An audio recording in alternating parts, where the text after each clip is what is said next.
எல்லாருக்கும் வணக்கம். முதல்ல இந்த இங்கே வருகை தந்துள்ள அனைவருக்கும் என்னுடைய மனமார்ந்த நன்றியை தெரிவித்துக் கொண்டு உங்கள் எல்லாரையும் வருக என்று வரவேற்கிறேன்.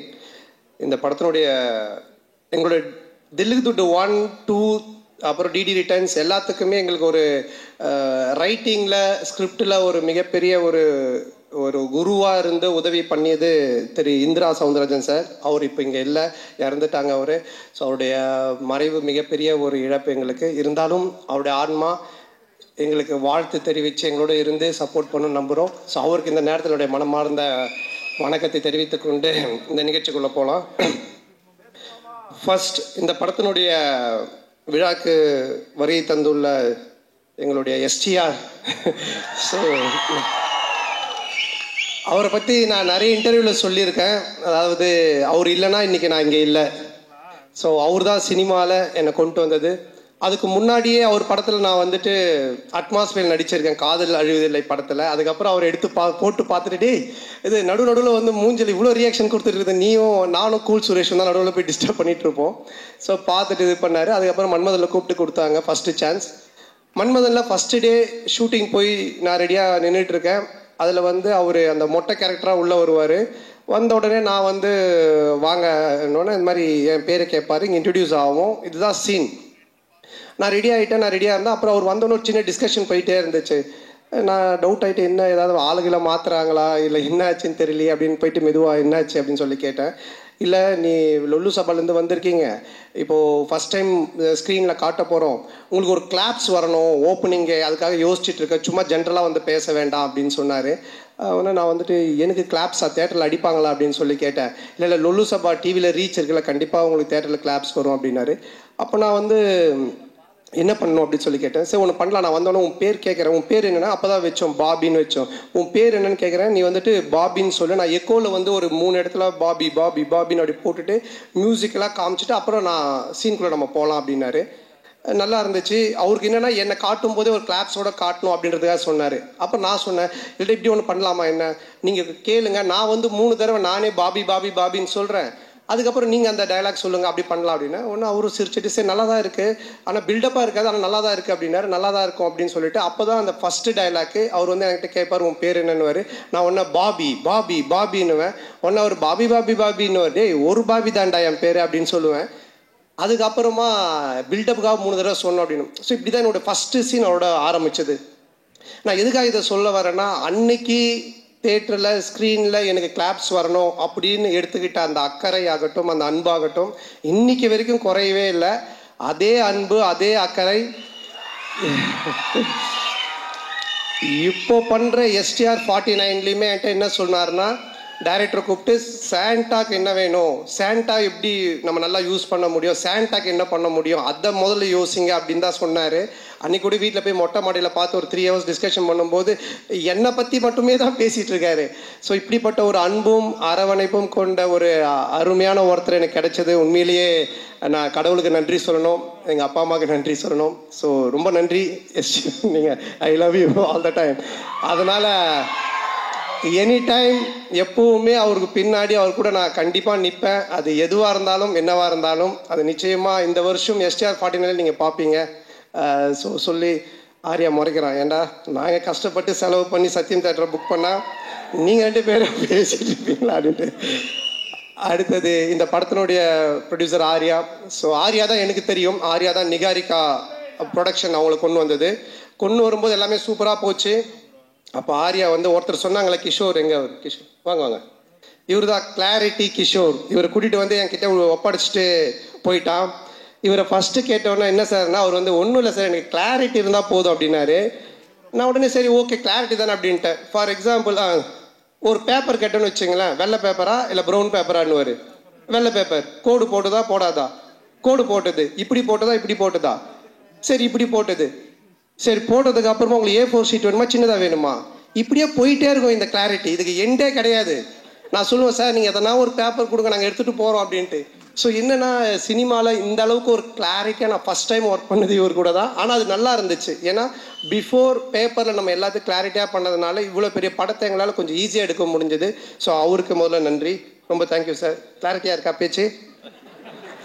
ஸோ அதுக்கப்புறமா ஆர்யா என்னுடைய நண்பரில் இந்த உயிர் நண்பன் அப்படின்வாங்களே அந்த மாதிரி நாங்கள் கல்லூரியின் இல்லை காசு கொடுத்துருக்காங்க சொல்லி தான் ஆகணும். அதாவது கல்லூரியின் கதை படத்தில் தான் நாங்கள் 2 பேரும் ஃப்ரெண்ட் ஆனோடனே ஃபஸ்ட்டு படத்தில் நல்லா க்ளோஸ் ஆகிட்டோம். அப்போ வந்து படத்துலலாம் பார்த்தீங்கன்னா ஹீரோயினுக்கு ஃப்ரெண்ட்ஸாக பெங்களூர்லேருந்து ரிச் கேர்ள்ஸ் கூட்டின்னு வந்து நடிக்க வைப்பாங்க. அவங்க தான் கூட வருவாங்க ஃப்ரெண்ட்ஸாக. அப்போ எந்து வந்து மன்மதன் ரிலீஸ் ஆகி ஒரு 2 படம் தான் ரிலீஸ் ஆகிருந்துச்சு. பெருசாக எனக்கு தெரியாது வெளியே. ரெண்டாவது அவங்க பெங்களூர்லேருந்து வந்திருக்காங்க. ஆர்யா தான் ஹீரோ. அவன் அறிந்து மரியாமல் நடித்து முடிச்சிருக்கா, ஆனால் ரிலீஸ் ஆகலை. ஸோ நாங்கள்லாம் ஒன்றா தான் உட்காந்து சாப்பிடுவோம். எங்களுக்கு கேரவன் கிடையாது. அப்போது அவங்கெல்லாம் நீங்கள் யாருன்னு என்ன கேட்கும்போது நான் ஆர்யா ஹீரோன்னு தெரியும் இந்த படத்தில். நீங்கள் யாருன்னு ஒன்று ஆர்யாவில் என்னது இவர் யாருன்னு கேட்டிங்களா, இவர் தான் comedy super star, south India comedy super ஸ்டார்ன்ட்டான். ஒன்று அவங்களாம் is a comedy super star south India, yes Telugu Malayalam Tamil all language is a super ஸ்டார்ன்ட்டான். ஒன்று அந்த பொண்ணுங்களாம் ஒரு மாதிரி டவுட்டாக என்ன பார்த்தாங்க. பார்த்தோன்னே டக்குன்னு ஆர்யாவில் மச்சான் அவங்க டவுட்டாக பார்க்குறாங்க, டக்குன்னு ஒரு காமெடி பண்ணு அப்படின்னா. டேய் என்னடா சம்மந்தமே இல்லாமல் காமெடி சூப்பர் ஸ்டார்னு இப்போ காமெடி பண்ணுன்ற மச்சா பண்ணு தப்பாயிடும் நீ பண்ணு அப்படின்னா. சரி நானும் எழுந்து அவங்க முன்னாடி சரி பழைய பாட்டுக்கு இப்போ இருக்க ஹீரோஸ்லாம் டான்ஸ் ஆன அப்படின்னா ஆடி காமிச்சிக்கிட்டு இருக்கேன். அவங்க சிரிக்கல, மச்சான் பத்தலை இன்னும் நல்லா பண்ணு அப்படின்னா. இதை தான் நாங்கள் விஎஸ்ஓபியில் கூட வச்சுருந்தோம். உனக்கு கொஞ்ச நேரம் கழிச்சு அவனும் வந்துட்டான் நடிக்கிறதுக்கு. 2 பேரும் சேர்ந்து பயங்கரமாக அவன் ஹீரோயினா நான் ஹீரோவாக நடிச்செல்லாம் ஆடிட்டு இருக்கோம். அவங்களாம் அப்படியே பார்த்துட்டு இருக்காங்க. இதை டைரக்டரும் ப்ரொடியூசரும் பார்த்துட்டாங்க. 2 பேரும் கூப்பிட்டு என்ன சார் ஒரு ஹீரோ ஒரு காமெடியானு அந்த பொண்ணுங்க முன்னாடி போய் டான்ஸ் ஆடினு காமெடி பண்ணிட்டு இருக்கீங்க அப்படின்போது இல்லை சார் அவனை வந்து ப்ரூவ் பண்ண நான் சொன்ன மச்சான் ப்ரூவே பண்ண வேணாம் என்னை விட்டுரு நான் காமெடினா இல்லாமல் கூட போகிறேன்ட்டு. அதுக்கப்புறமா அந்த காமெடி சூப்பர் ஸ்டார்ன்றது அவன் விடவே இல்லை. சேட்டை படம் அப்போது காமெடி சூப்பர் ஸ்டார் டைட்டிலே எனக்கு போட்டுட்டான் படத்தில். நான் லிங்காவில் நடிக்கும் போது ரஜினி சார் கூப்பிட்டு கேட்குறாரு நீங்கள் காமெடி சூப்பர் ஸ்டாரா அப்படின்னு. நான் ஒன்றும் இல்லை சார் ஆர்யா தான் போட்டான்னு. நீங்கள் சொல்லாமலா போட்டிருப்பான் அப்படின்னாரு. சார் சத்தியமாக நான் சொல்ல சார், அதாவது என்னை எந்த லெவலில் மாட்டிக்கிட்டு இருக்கானா. ஸோ எங்களோட ஃப்ரெண்ட்ஷிப் அந்த மாதிரி. ஆனால் இதெல்லாம் ஒன்றுமே இல்லை. இப்போ ஒரு மேட்ரு ஒன்று சொல்ல போகிறோம், அதை கேளுங்க. என்னாச்சுன்னா இந்த படம் ஆரம்பிச்சிட்டோம். இந்த மாதிரி ஆனந்த் போய் லைன் சொல்லிட்டான், ஆர்யாவுக்கு பிடிச்சி போச்சு, ஆர்யா சூப்பர் நம்ம பண்ணலாம் அப்படின்னு சொல்லிட்டான். சொல்லி முடிச்சுட்டு 6 மந்த் ஆகிடுச்சு. நான் அதுக்கப்புறம் டிடி ரிட்டர்ன்ஸ் முடிச்சுட்டு வடக்குப்பட்டி ராமசாமி அப்புறம் இங்கே நான் தான் கிங்கெல்லாம் முடிச்சுட்டேன். ஸோ அப்புறம் ஆர்யா வந்தான், அவங்க ஃபுல் ஸ்டோரி சொன்னாங்க. ஆர்யா கேட்டுட்டான். நான் இந்த இன்பிட்வீனில் ஒரு இடம் வாங்கினேன். இடம் வாங்கி வீடு ஒரு பழைய வீட்டோட வாங்கினேன். அந்த வீட்டை வந்து ரெனோவேஷன் பண்ணிவிட்டு அங்கே போயிடலாம் அப்படின்ற ஒரு ஐடியாவில் நான் ரெடி பண்ணிட்டு இருக்கேன். எங்கள் அம்மாவும் ஒய்ஃபும் வெள்ளிக்கிழமைனா அந்த வீட்டுக்கு போயிட்டு விளக்கு ஏற்றுவாங்க. ஆல்மோஸ்ட் அந்த வீடு செட் ஆகிடுச்சு, தான் போகிறோம் அப்படின்ட்டு. ஆர்யா கதை கேட்டு முடிச்சுட்டு எங்கடா இருக்க அப்படின்னு சொன்னால் மச்சான் அந்த மாதிரி நான் இந்த ஒரு இடம் வாங்கியிருக்கேன்டா, அங்கே ஒரு வீடு இருக்குது, அது ரெனோவேஷன் பண்ணிட்டு இருக்கேன். சரி நீ அங்கேயே நான் வந்துடுறேன் அப்படின்ட்டு அங்கே வந்தான். வந்து மச்சான் படம் சூப்பராக இருக்குது, கதை நல்லா நம்ம பண்ணிடலாம், எவ்வளோ செலவுனாலும் பிரச்சனை இல்லை, செம்மையாக பண்ணிடலாம்.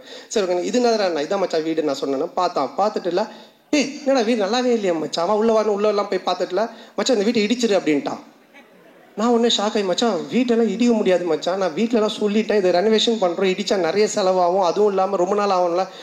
கம்னு நீ ஏதாவது ஒன்று இப்படி தான் பண்ணு ஏடா கூடமா, அதுக்கப்புறமா வந்துட்டு இது சரியில்லை அது சரியில்லைன்னு சொல்லிட்டு இருப்பேன் அப்படின்னு சொல்லிட்டு என்ன பண்ணிட்டான்னா வீட்டை இடிக்க சொல்லி உடனே அவங்க ஃப்ரெண்டுக்கு ஃபோன் பண்ணி இது மாதிரி மச்சான் சந்தான வீடு தான் அட்ரஸ் நான் உனக்கு அனுப்புகிறேன், நீ இந்த வீட்டை வந்து இடிச்சு ஃபுல்லாக டெமாலிஷ் பண்ணிட்டேன்னு. உடனே அவன் வந்து ஒரு பாய்க்கு ஃபோன் பண்ணால் ஒரு பாய் ஒருத்தர் வந்தார். சண்டே நைட் இது நடக்குது. மண்டே டியூஸ்டே வெட்னஸ்டே தேர்ஸ்டே இடித்து தரமட்டமாக்கி எல்லாத்தையும் வாரின்னு போயிட்டாங்க. வெள்ளிக்கிழமை எங்கள் அம்மா ஒய்ஃபும் போய் விளக்கு ஏற்றுவாங்கல்ல, அவங்க வெள்ளிக்கிழமை போயிருக்காங்க. நான் சொல்லலை ஏன்னா திட்டுவாங்க அப்படின்ட்டு. எங்கள் அம்மா போயிட்டு வீட்டை காணோன்னு சொல்லி தேடிக்கிட்டே இருக்கிறாங்க. இந்த தெருவு போயிருக்காங்க, அந்த தெருவு போயிருக்கிறாங்க. அதுக்கப்புறம் எனக்கு ஃபோன் அடிக்கிறாங்க, ராஜா நம்ம வீட்டை காணும்பா அப்படின்ட்டு. நான் எப்படா சொல்கிறதுன்னே எனக்கு தெரியல. அதுக்கப்புறம் கொஞ்சம் வீட்டுக்கு வரமா நான் சொல்கிற மாட்டேன் வீட்டை காணண்டா. இல்லைம்மா நான் வந்து சொல்கிறேமான்ட்டு. அம்மா இல்லைம்மா ஆர்யா வந்தான் அன்னைக்கு பார்த்துட்டு வீட்டை இடிச்சிரு புதுசாக காட்டலாம் நல்லா வரும், நான் சொன்னால் கரெக்டாக இருக்குமா அப்படின்னா. உடனே எங்கள் அம்மா ஷாக்கா, ஏண்டா நீங்கள் 2 பேரும் படத்தில் தானடா அப்படி பண்ணுவீங்க, நிஜ வாழ்க்கையில் மாடா பண்ணுவீங்க, ஒரு வீட்டை இடிச்சிட்டு கிரவுண்டாக வச்சிருக்கீங்க.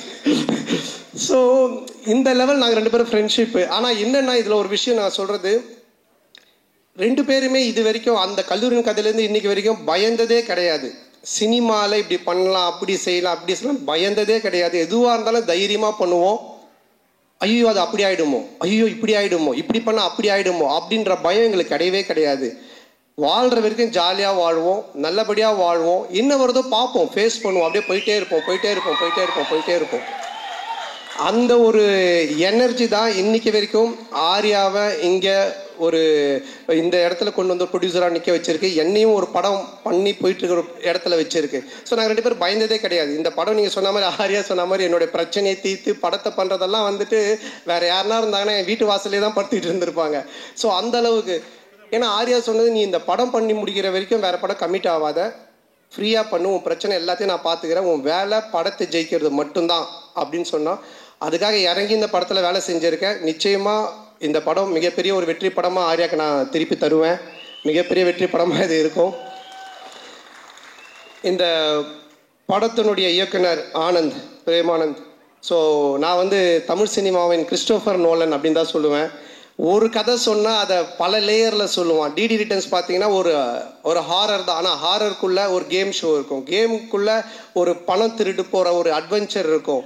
ஸோ இப்படி த்ரில்லரு, அட்வென்ச்சரு, அதுக்குள்ளே கேம், இப்படி நிறைய மல்டி லேயர்ஸில் ஒன்று பண்ணுவான். அந்த மாதிரி தான் இந்த கதையும். இந்த கதை எனக்கு தெரிஞ்சு இன்றைக்கி ஸ்டேஜில் உட்காந்துருக்க யாருக்குமே தெரியாது. ஈவன் ஆரியா கூட சரியாக தெரியாது, யாருக்கும் நடித்தவங்களுக்கு தெரியாது. இதை எடுத்து முடித்து பார்த்தா மட்டும்தான் அது புரியும். ஆனால் பார்க்கும்போது அவ்வளோ கிளாரிட்டியாக, கிளியராக, அவ்வளோ காமெடியாக ஒர்க் அவுட் பண்ணுவான். ஸோ அந்த விதத்தில் ஆனந்தை நான் பாராட்டுறேன். ஆனந்துக்கு மனமார்ந்த நன்றி.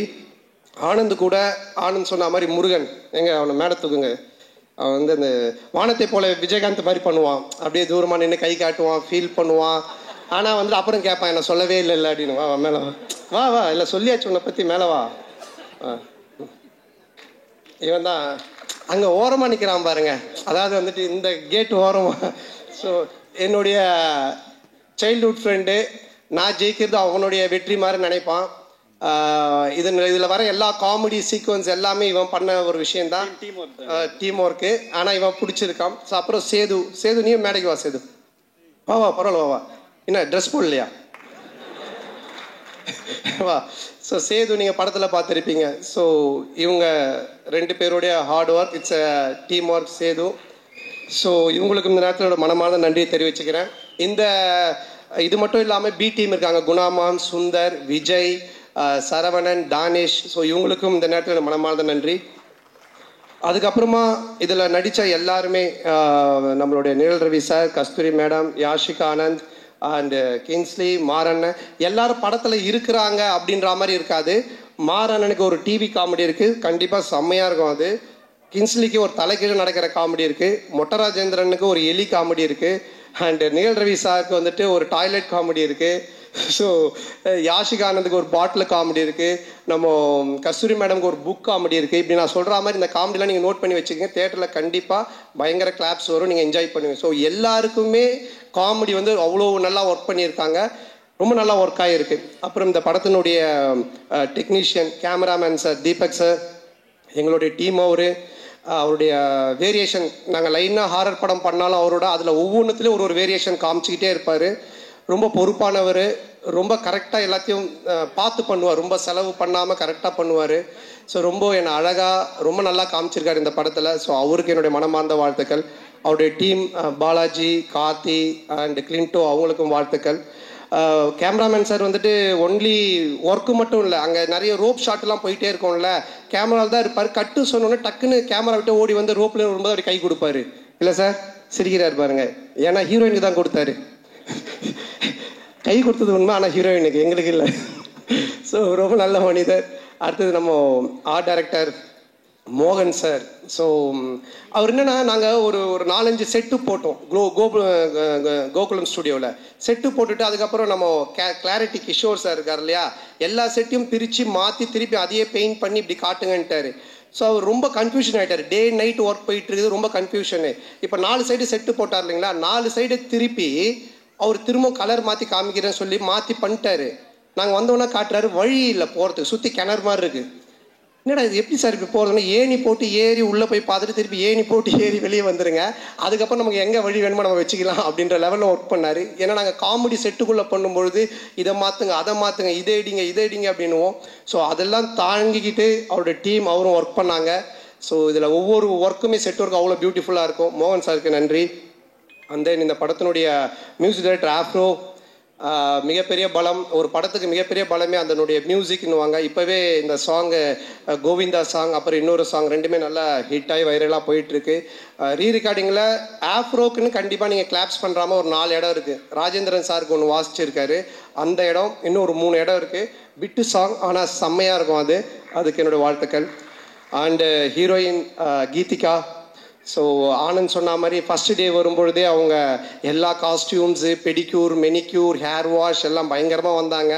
வந்த உடனே இப்போ எங்களுக்கு என்ன காஸ்டியூம்னோடனே அந்த தலையெல்லாம் அழுக்காக்கி கையெல்லாம் அந்த கரியில் போட்டு பெரட்டி அழுக்கு கவுனை கொடுத்து அப்படி தான் எடுத்தோம். பட் ஆனால் அவங்க வந்து அதை ரொம்ப நல்லா பண்ணாங்க. உடனே மூட் அவுட் ஆகி ஐயோ என்ன இப்படி இருக்கலாம் இல்லாமல். ஸோ அது மட்டும் இல்லாமல் ஒரு 3 வேரியேஷன் கேரக்டர் பண்ணியிருக்காங்க. ஜெசிகா, ஹர்ஷினி இப்படிலாம் பண்ணியிருக்காங்க. ஸோ ரொம்ப நல்லா பண்ணாங்க. ஸோ அவங்களுக்கு இந்த நேரத்தினுடைய வாழ்த்துக்கள். அண்டு எடிட்டர் பரத், என்னுடைய படத்தில் நாங்கள் எழுத ஆரம்பித்த பேப்பரில் இருந்தே கூட உட்காந்து கட் பண்ணிட்டு இருந்தார் எடிட்டிங். ஸோ அவருக்கும் வாழ்த்துக்கள். அண்டு இந்த டீம், என்னுடைய டீம் குஷி, ககன் அண்ட் மகேஷ், இளங்கோ, இவங்க எல்லாருக்கும் வாழ்த்துக்கள். அண்ட் இந்த படத்தினுடைய மெயின், அதாவது வந்து டிடி தில்லிதுட்டு 1, 2, 3 இதெல்லாம் பார்த்துருக்கேன். டிடி ரிட்டர்ன்ஸ் அதே டீம் எல்லாம் பார்த்துருக்கேன். இதில் என்ன புதுசு, இதில் நம்ம என்ன பார்க்கறதுக்கு இருக்குது அப்படின்னு நீங்கள் நினச்சிங்கன்னா, Gautham Menon sir, GVM sir இருக்காங்க, அண்டு செல்வராகவன் சார் 2 பேர் இருக்காங்க. இந்த 2 பேருமே ஹாரர் ஜானரில் இப்படி ஒரு கேரக்டர் பண்ணியிருப்பாங்களா அப்படின்ற மாதிரி தான் ஒன்று பண்ணியிருக்கோம். அது உங்களுக்கு பெரிய ட்ரீட்டாக இருக்கும், ஒரு மிகப்பெரிய ஒரு எக்ஸைட்மெண்ட்டாக இருக்கும் அவங்க 2 பேருடைய போர்ஷன்ஸ். ஸோ அவங்களுக்கும் இந்த நேரத்தில் என்னுடைய மனமார்ந்த நன்றியை தெரிவிச்சுக்கிறேன். And then stunt master Selva and Hari master அவர்களுக்கும், டிசைனர் தினேஷ் அண்ட் எல்லாருக்குமே இந்த நேரத்தில் என்னுடைய மனமார்ந்த நன்றியை தெரிவிச்சுக்கிறேன். அப்புறம் இந்த படத்தை ரிலீஸ் பண்ணக்கூடிய சண்பகமூர்த்தி சார் அண்ட் ராஜா அவர்களுக்கும் என்னுடைய நன்றி. அண்ட் இந்த படத்தின் சேட்டலைட் ரைட்ஸ் வாங்கியிருக்க ZTV அவர்களுக்கும் என்னுடைய நன்றி. ஸோ எப்பவுமே நான் ஒன்று சொல்லுவேன், நம்ம ஒன்று ஜெயிக்கிறோம், ஒருத்தர் ரொம்ப உச்சத்துக்கு போகிறான், இல்லை லைஃப்பில் வந்துட்டு ரொம்ப ஒரு உயரத்துக்கு போகிறான் அப்படின்னு சொன்னால், நான் ஃபார் எக்ஸாம்பிள் ராமாயணம் கூட சொல்லுவேன். ராமரை பற்றி எல்லாரும் பேசுவாங்க, ஆனால் அதுக்கு காரணம் ராமர் மட்டும் இல்லை, அதில் அவர் கூட இருந்து அவரை பற்றி பேசின சீதா அண்ட் லக்ஷ்மணன், விபூஷணன், பரதன், ராவணன், இப்படி எல்லா கேரக்டருமே சேர்ந்தது தான் அந்த ராமன் அப்படின்ற ஒரு எலிவேஷன். அந்த மாதிரி யாராக இருந்தாலுமே வாழ்க்கையில் ஒருத்தன் ஒரு உயரத்துக்கு போகிறான்னா அவன் மட்டுமே இல்லை, அவனோட டேலண்ட்டை மட்டுமே காரணம் இல்லை, அவனை சுற்றி இருக்கிறவங்க எல்லாருமே காரணம். அப்படி என்னை சுற்றி இருக்கிற இங்கே இருக்கிற என்னுடைய நண்பர்களாக இருக்கக்கூடிய மேடையில் இருக்கக்கூடிய எல்லாருமே, அப்புறம் ஏதோ சிரீஷ் நண்பர் அந்த கடைசியில் உட்காந்துருக்காரு. ஸோ இந்த மாதிரி ஒரு நட்பு எல்லாம் கிடைச்சது எனக்கு மிகப்பெரிய ஒரு பாக்கியம் தான் நினைப்பேன். என்னுடைய முதுகெலும்பாக இருந்து என்னுடைய டீம் எனக்காக எழுதிட்டு இருக்கிறது, இந்த மேடையில் உட்காந்துட்டு இருக்கு, எனக்கு வாய்ப்பு கொடுத்த STRல இருந்து இன்னைக்கு நான் இங்கே ஹீரோவாக இந்த படத்தில் நிற்கிறதுக்கு காரணமாக இருக்க ஆர்யாவிலேருந்து, மாறன்லேருந்து எல்லாருமே, அண்ட் தென் அன்னைக்கிலேருந்து இன்னைக்கு வரைக்கும் எனக்கு சப்போர்ட் பண்ணிட்டு இருக்கிற மீடியா அண்டு ப்ரெஸ். ஸோ ரொம்ப நெருங்கிய நண்பர்கள் நிறைய பேர் இருக்கீங்க. பர்சனலாக ஃபோன் பண்ணி இதை இப்படி சொல்லுங்கள், இதை பண்ணுங்கள், செய்யுங்கன்னு எனக்கு சப்போர்ட் பண்ணிட்டு இருக்கீங்க நீங்கள். அதுக்கப்புறம் ரொம்ப என்ன சொல்கிறது, நம்ம ஃப்ரெஷ்ஷாக ஜாலியாக ஒன்று ஒர்க் பண்ணால் நம்ம குடும்பம் ஃபஸ்ட்டு ஹாப்பியாக நம்மளை வச்சுக்கணும்.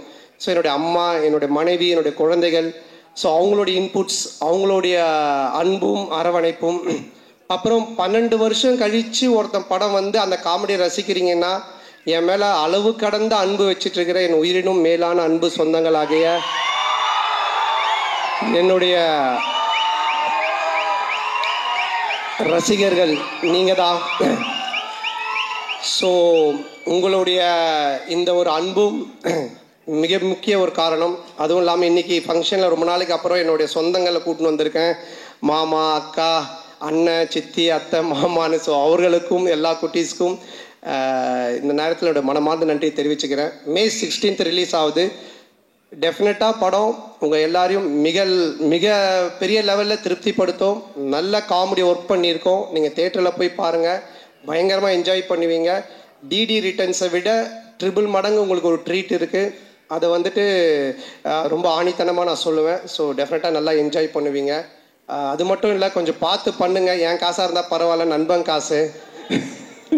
ஸோ அதனால் இந்த வாய்ப்புக்கு நன்றி கூறி, மற்றும் வேறு யார், நம்ம மதன் டீம், மதன் அண்ட் பரத், என்னோட டீம் ப்ரொடக்ஷன் டீம் பார்த்துக்கிற Bharath, Kishore and Dev and Krishna, Jai, so அவங்களுக்கும் இப்படி எல்லாரும், மற்ற யார் பேர்லாம் நான் விட்டுருக்கேன்னு தெரியல, எல்லாருக்கும் ஸோ எல்லாருக்கும் என்னுடைய மனமார்ந்த நன்றி தெரிவித்து விடைபெறுகிறேன். May 16th மறக்காமல் தேட்டரில் போய் பாருங்கள். நல்ல படம், பயங்கரமாக என்ஜாய் பண்ணுவீங்க. ஃபேமிலியோட, குழந்தையோட பாருங்கள். குழந்தைங்களுக்கு தான் மெயினாக நிறைய சீக்வன்ஸ் ஒர்க் பண்ணியிருக்கோம். பயங்கரமாக என்ஜாய் பண்ணுவீங்க. தேங்க்யூ, தேங்க்ஸ், நன்றி.